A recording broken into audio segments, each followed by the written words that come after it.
Shweta Kumari from gateway school. मैं आज class 4th के बच्चों को चैप्टर 4 पढ़ाने जा रही हूँ हिंदी बुक से। पिछले वर्ग में हम लोग चैप्टर 3 के बारे में पढ़े भी थे और उसके बाद कोई लाके मुझे ने एक कविता पढ़ाए थे जो बचपन की यादों को तरोताज़ा किए थे। आगे बढ़ते हुए पेज नंबर 22 निकालिए। आप लोग पुस्तक में 22 निकालिए। चलिए अब तैयार हो जाइए।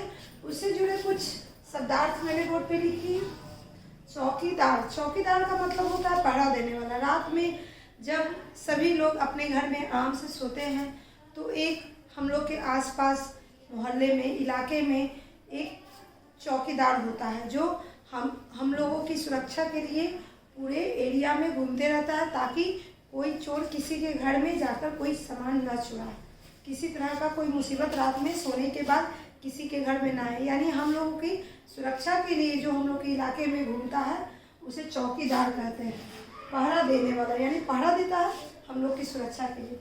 शटिंग करने वाला, शटिंग करने वाला यहाँ पे अर्थ होता है कि रेलवे में एक शटिंग करने वाला कर्मचारी होता है जो हर स्टेशन के बाद जल्दी जल्दी उसके रख रखाव, उसमें क्या परिवर्तन लाना है, उसमें पानी डालना है, उसमें क्या करना है, वो सब जल्दी जल्दी करता है। इंजन को मोड़ता है, डब्बा को उससे सेट करता है। तो यानी कि एडजस्टमेंट करना, व्यवस्थित करना। अब वो गाड़ी कहाँ से कहाँ तक जाएगी, उसमें क्या ज़रूरत है, क्या नहीं लगेगा, क्या जाएगा, ये सब व्यवस्थित करने वाला। उसके बाद है अभिनेता। अभिनेता को हम लोग सब जानते हैं। आप लोग अभिनेता को हीरो भी कहते हैं, अभिनेत्री को एक्ट्रेस कहते हैं, इसको एक्टर कहते हैं। तो इसको अभिनेता को एक्टर भी कहते हैं, हीरो भी कहते हैं। तो अभिनेता जो अभिनय करता है अपने उस कहानी के अनुरूप अपनी योग्यता को वहाँ पे प्रूफ करता है। यानी कि अगर वो एक बच्चा का अभिनय कर रहा है तो वो बच्चे जैसा एक्टिविटी करेगा। अगर वो एक हीरो का रोल कर रहा है एक अच्छे अभिनेता के रूप में, तो वो अच्छे काम करके वो अपना इमेज बनाएगा, अपना एक छवि बनाता है। अगर विलन का रूप यानी कि बदमाश विलन जिसको कहते हैं, तो विलन का अगर अभिनय करता है तो उसमें खराब काम करके विलन का छवि बनाता है। तो इस तरह से अभिनेता, अभिनय करने वाला को अभिनेता कहते हैं। इस चैप्टर में ज़्यादा कुछ हार्ड वर्ड है नहीं। कहानी पढ़ाने के साथ साथ मैं इसको बताते जाती हूँ। पापा जब बच्चे थे, टॉपिक है पापा जब बच्चे थे। सभी के पापा बच्चे जरूर हुए होंगे। बच्चे होने के बाद ही जब बड़े होते हैं तो उनका बचपन कैसा गुजरा, बचपन में वे क्या क्या किए, बचपन में उनकी कौन कौन सी काम या कौन कौन सी यादें ऐसी हैं जो हमें प्रेरणा देती हैं। तो मम्मी और पापा दोनों के बचपन की कहानियाँ होती हैं। इसमें एक पापा हैं जो अपने बच्चे को अपने बचपन की कहानी के बारे में बताते हैं कि मैं अपने बचपन में क्या क्या सोचा था और क्या क्या किया और उसके बाद लास्ट में मैं क्या बना। सभी के दिमाग में एक लक्ष्य होता है, एक निर्धारण सीमा होता है जिससे वे अपने आप को ढालना चाहते हैं, उसी में ढालना चाहते हैं। हम लोग पढ़ते हैं। हम लोग क्यों पढ़ते हैं? क्या हम लोग कोई बुरा काम करने के लिए पढ़ाई करते हैं? नहीं, अच्छा काम करने के लिए, अच्छे इंसान बनने के लिए, अच्छी पर्सनालिटी, अच्छी योग्य इंसान बनने के लिए ऐसा करते हैं। इंसान तो सभी होते हैं, लेकिन जो पढ़ लिख कर समझदारी के साथ आगे बढ़ता है उसे हम अच्छे इंसान कहते हैं। तो अच्छे इंसान में बहुत सारे गुण भी होते हैं। वो गुण कहाँ से आते हैं? अपने क्रियाकलाप से। अगर आप अपने दैनिक जीवन में अच्छे काम करेंगे, अपने उद्देश्य को ऊंचा रखेंगे, उस उद्देश्य की पूर्ति के लिए आप हमेशा प्रयासरत रहेंगे तो आप अच्छे इंसान बनेंगे। बुरा बनना बहुत आसान है लेकिन अच्छा बनना कठिन है, और जो कठिन काम को करता है वही सफल होता है। बुरा बनना तो बहुत आसान है, किसी को चोट पहुंचाना बहुत आसान होता है, लेकिन उसकी सहायता करना, उसके चोट के दर्द को कम करना थोड़ा कठिन होता है, लेकिन वह सबसे अच्छा काम होता है। चलिए, इस कहानी से जुड़े कुछ बातों को मैंने अस्पष्ट रूप में आपको बताया है। आप कहानी जब पढ़िएगा तो आपको समझ में आएगा कि यह किस दिशा में जा रहा है और हमें क्या सीख दे रहा है। पापा जब छोटे थे तो उससे अक्सर पूछा जाता था, बड़े होकर तुम क्या बनना चाहते हो। पापा के पास जवाब हमेशा तैयार होता था, मगर उसका जवाब हर बार अलग अलग होता था। पापा जब बच्चे थे तो उनके पेरेंट्स यानी दादा दादी जो भी थे वो उनसे हमेशा पूछते थे, तुम बड़े होकर क्या बनना चाहते हो। हर एक बच्चे से पूछा जाता।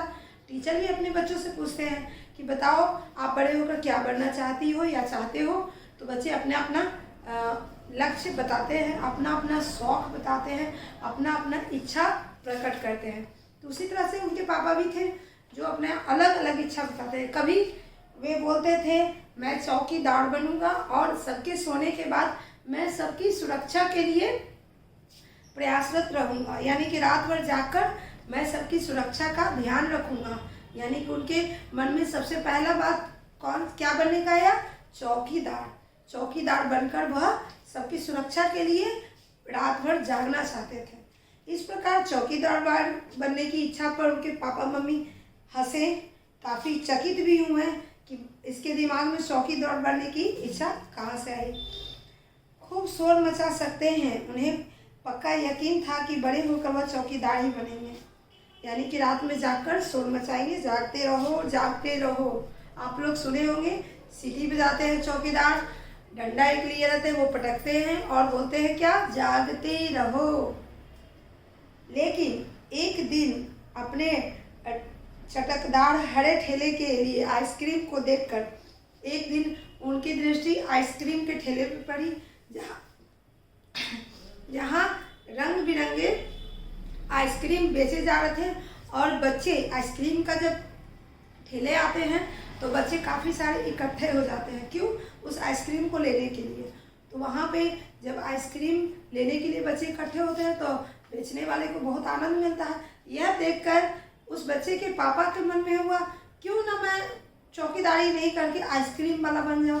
तो प्रतिदिन सारे बच्चे मुझे घेर कर खड़े हो जाएंगे और उनको बांटकर, उनको बेचकर मुझे बहुत आनंद होगा। मैं मुफ्त में ही आइसक्रीम सबको खिलाऊंगा और सब बच्चों के स्माइल को देखूंगा। तो इस तरह से उनके दिमाग में दूसरी बात क्या आई, आइसक्रीम वाला बनने की। तो आइसक्रीम वाला बनने की बात आई। यह बात उन्होंने अपने पापा मम्मी को बताया। पापा मम्मी सुनकर बहुत हैरान हुए, बहुत मज़ेदार लगी उनकी बातें कि इसे बच्चों के आनंद में आनंद महसूस हो रहा है। फिर एक दिन रेलवे स्टेशन पर पापा ने एक अजीब आदमी को देखा। अजीब आदमी का देखने का यहाँ पे तात्पर्य सटिंग, अभी मैंने बोला ना सटिंग करने वाला, अजीब आदमी वही था, सटिंग करने वाला, जो उछलकर रेल के रुके हुए ट्रेन के कभी उस तरफ कभी इस तरफ आता था, डब्बे को एडजस्ट करता था, उसमें पानी डालता था, उसमें क्या एडजस्टमेंट, इधर से उधर, मतलब दौड़ दौड़ कर वो अपना काम कर रहा था बखूबी तरीके से। तो उसे देखकर इसको बहुत अच्छा लगा कि कितनी एक्टिविटी उसमें है और वह ट्रेन के डब्बों को एडजस्ट कर रहा है।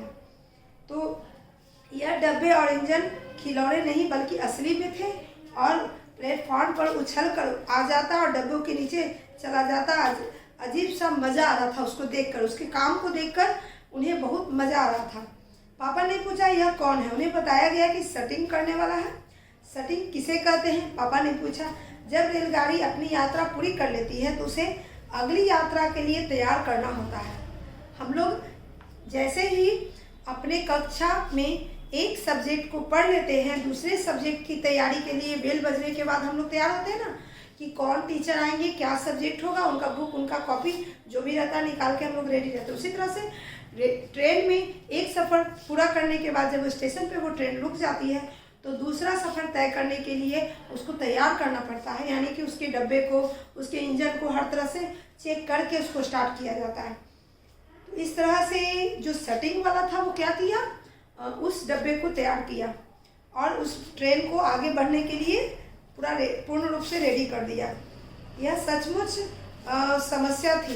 पापा ने सेटिंग करने वाला बनाने की सोच ही ली थी, मगर आइसक्रीम बेचने का चटकदार हरा ठेला वाला यानी कि सेटिंग वाला बनने की इच्छा उनमें आ गई कि मैं भी यही काम करूँगा, बड़ा मज़ा आ रहा है। लेकिन उनके मन में ये भी है कि मैं ठेले वाला भी रहूँगा क्योंकि मुझे आइसक्रीम बेचकर भी मज़ा लेना है। तो उन्होंने क्या निर्णय लिया कि स्टेशन के पास ही मैं ठेला लगाऊंगा उसमें से आइसक्रीम को बेचूंगा और जब ज़रूरत पड़ेगा तो मैं शटरिंग का काम करूँगा, यानी दोनों काम मैं एक साथ करूँगा। उनके पापा मम्मी काफ़ी आश्चर्यचकित हुए कि दोनों काम कैसे कर पाओगे, तो उन्होंने कहा कि मैं कर लूँगा। इस तरह दोनों काम करने की ठान ली और अपना निर्णय अपने पापा मम्मी को उन्होंने बोला। सब लोग फिर हंस पड़े। पापा गुस्से में आकर बोले, अगर तुम मेरी हंसी उड़ाओगे तो मैं साथ में चौकीदार भी बन जाऊँगा। यानी कि जब यह कहानी वह अपने बच्चे को सुना रहे थे तो उनके बच्चे और उनके परिवार के मेंबर भी हंसने लगे। तब उसके पापा ने कहा कि अगर ज़्यादा हंसोगे तो मैं 2 काम नहीं 3 काम करूँगा, चौकीदार भी बनूंगा रात में और ठेला पे आइसक्रीम भी बेचूंगा और शटरिंग का काम भी करूँगा, यानी कि मैं 3 काम करूँगा। इसीलिए हंसो मत, क्योंकि रात को तो मैं फ्री रहूँगा, दिन भर शटरिंग का काम और ठेले का काम करूँगा, रात में मैं चौकीदार भी बन जाऊँगा। इस प्रकार उन्होंने अपने बच्चे को अपनी बातों को समझाते हुए कहा। सभी कुछ तय हो गया, लेकिन एक दिन पापा को वायुयान चालक बनने की सूझी। वायुयान चालक का मतलब है हवाई जहाज का ड्राइवर, ठीक है। इसके बाद उन्होंने अभिनेता बनने की सोची कि मतलब उनके बचपन में उन्हें यही नहीं पता था कि उन्हें बनना क्या है। जो चीज़ देखते थे, जिस काम को देखते थे, वे उनकी काम की ओर आकर्षित हो जाते थे और उसको बनने की चाह अपने मन में बैठा लेते थे। इसके अलावा वह जहाजी भी बनना चाहते थे, कम से कम चरवाहा बनकर लाठी हिलाते हुए गायों के पीछे, यानी कि वह चरवाहा नहीं बनना चाहते थे। चलो कोई तो एक चीज़ ऐसा आया उनके सामने जो नहीं बनना चाहता है। चरवाहा का मतलब जो गाय भैंस को चराता है, एक लाठी लिया जाता है और गाय भैंस को सुबह ही लेकर उसको विभिन्न इलाकों में ले जाता है, वहाँ पे हरे हरे घास को वे खाते हैं, उसके बाद उसको घुमाकर वापस ले आते हैं, यानी गाय भैंस को चराने का काम चरवाहा का होता है। अपने दिन नहीं बिताना चाहते थे। अंत में एक दिन उन्होंने तय किया कि वह असल में जो बनना चाहते हैं वह है कुत्ता। सोचिए कि सब कुछ बनने के बाद उनके दिमाग में क्या आया, कुत्ता बनने की बात आई। उस दिन वह दिन भर चारों हाथ पैर पर इधर उधर भागते रहे। आपको पता होगा कुत्ता 2 पैरों पे नहीं चलते, बल्कि हाथ और पैर, यानी कि 2 हाथ और 2 पैर, 4 पैरों पर वो चलते हैं। तो यानी कि वो चारों, हम लोगों के 2 हाथ 2 पैर होते हैं, उस तरह से कुत्ते को भी होते हैं, लेकिन वो चारों का प्रयोग करते हैं तो उन्हें 4 पैर वाले जानवर कहते हैं। हम लोग 2 पैर का प्रयोग करते हैं तो हम लोग 2 पैर वाले इंसान कहे जाते हैं। इधर उधर भागते, अजनबियों पर भौंकते रहे, यानी कि कुत्ता का एक्टिविटी वो करते रहे, हाथ पैर पे चलते रहे और कुत्ते की तरह वह भौंकते रहे लोगों पर। एक बूढ़ी महिला ने उनके सिर को सहलाना चाहा तो पापा ने उन्हें काटने की कोशिश तक की, यानी कि पूरा अभिनय एक कुत्ते की तरह वह करने लगे। पापा ने भौंकना तो बड़ी अच्छी तरह से सीख लिया, लेकिन वह बहुत कोशिश करने पर भी वह अपने पैर से कान के पीछे खुजाना नहीं सीख पाए। आपको पता होगा कुत्ता जो होता है अपने पैर से कान के पीछे खुजलाता है। खुजलाना का मतलब इस तरह से करना, रगड़ना हाथ या पैर से, तो वह खुजलाता था। लेकिन हम इंसान अपने पैर को कान तक नहीं ला सकते, कितना भी मोड़ेंगे तो कान के पीछे खुजलाने का काम शायद न कर पाए। तो इस तरह से इस काम को करने में पापा असमर्थ रहे। पापा कुत्ते के पास जाकर बैठ गए। उसी वक्त एक अजनबी फौजी का अर्थ आप लोग सभी जानते हैं। फौजी किसे कहते हैं, नहीं पता? पता है, फौजी उस सोल्जर को कहते हैं जो बॉर्डर पर देश की रक्षा के लिए हमेशा तैनात रहते हैं। उनकी वजह से हम लोग अपने देश में शांति की नींद लेते हैं और चैन से जीते हैं। फौजी हमारे देश की सुरक्षा के लिए अपना जीवन यापन करते हैं। तो फौजी हमारे देश के सोल्जर होते हैं, हमारे देश की ताकत होते हैं। तो वो फौजी वहाँ से गुजरे। उन्होंने जब कुत्ते के पास बैठकर उन्हें कुत्ते की तरह एक्टिविटी यानी क्रियाकलाप करते हुए देखा तो उन्होंने पूछा, यह तुम क्या कर रहे हो? पापा ने जवाब दिया, मैं कुत्ता बनना सीख रहा हूँ। तब फौजी ने पूछा, तुम कुत्ता बनना क्यों चाहते हो? एक इंसान जब कुत्ता बनने की बात कहे तो किसी भी इंसान को आश्चर्य होगा। उन्होंने पूछा, तुम कुत्ता ही क्यों बनना चाहते हो? पापा ने कहा, क्योंकि मैं काफ़ी दिन तक इंसान बनकर रह चुका हूँ। अफसर ने कहा, बात तो सही है, पर क्या तुम जानते भी हो कि इंसान किसे कहते हैं? इतनी गहरी बात उन्होंने कहा जिसे समझने के लिए थोड़ा सा हमें सोचना पड़ता है। इंसान आखिर कहते किसे हैं? आप इंसान बनकर रह तो गए, लेकिन इंसान की तरह आपने सोचा नहीं। आपके मन में लक्ष्य तो है, लेकिन कोई एक लक्ष्य नहीं है, और जिसके बहुत सारे लक्ष्य होते हैं वो किसी लक्ष्य को नहीं पाता है। लक्ष्य एक होता है, और उस लक्ष्य के लिए हमें हमेशा कार्यरत होना चाहिए, यानी कि उस लक्ष्य की पूर्ति के लिए हमें हमेशा प्रयासशील रहना चाहिए। तो उस फौजी ने उनसे वही पूछा, तुम कुत्ता क्यों बनना चाहते हो? फौजी ने उस बच्चे के पापा ने कहा कि मैं इंसान बनकर रह चुका हूँ, इसीलिए मुझे कुत्ता बनना है। यानी कि उनको इंसान बनने में कुछ भी ऐसा प्राप्त नहीं हुआ, कुछ ऐसा महसूस नहीं हुआ, कोई ऐसा लक्ष्य वो नहीं पकड़ पाए जिसे उन्हें करने की इच्छा हो, इसीलिए वो कुत्ता बनकर देख रहे थे। तब उस फौजी ने बहुत गहरी बात कही कि इंसान कहते किसे हैं, पहले ये तो जान लो, तब तुम बताना कि तुम इंसान बनकर रह चुके हो तो इंसान का कर्तव्य निभाए हो या नहीं, इंसान सही मायने में तुम बनकर रहे हो या नहीं। देखिए कितनी गहरी बात उन्होंने कहकर अफसर ने कहा, इसके बारे में तुम अपने आप में सोचो, ठीक है। और कहकर अफसर वहाँ से चला गया। वह ना तो हंसा और न मुस्कुराया। पापा सोचने लगे, वह सोचते ही रह गए कि अफसर ने उन्हें कोई बात भी नहीं समझाई, पर अचानक ही यह बात पापा को समझ में आ गई कि वह रोज रोज अपना इरादा नहीं बदल सकते। अगली बार जब उनसे यही सवाल पूछा गया तो उन्हें अफसर की याद आ गई और उन्होंने कहा, मैं इंसान बनना चाहता हूँ। यानी कि अफसर की एक बात उन्हें सारी इच्छाएं और लक्ष्य को पीछे रखते हुए उनके दिमाग में स्पष्ट हो गया कि वो है क्या और उन्हें बनना क्या है। इंसान से ऊपर की बात सोचता है, ना कि जानवर की तरह। जानवर इंसान में क्या फ़र्क है? जानवर हम पे राज नहीं करते, लेकिन हम जानवर पे राज करते हैं। इंसान में बुद्धि और विवेक और उन्हें 5 इंद्रियां दी गई हैं, जिनका प्रयोग कर कर हम लोग जानवर को अपने बस में कर लेते हैं। तो हम लोग जानवर से उच्च हैं, नीच नहीं, यानी कि हम उच्च कोटि के हैं। तो हमें सोचने की क्षमता भी उच्च कोटि का होना चाहिए, ना कि जानवर की तरह। तो उनकी अपनी गलती पर उनको एहसास हुआ और वे समझ गए कि सबसे पहले हमें क्या बनना चाहिए, एक अच्छा इंसान।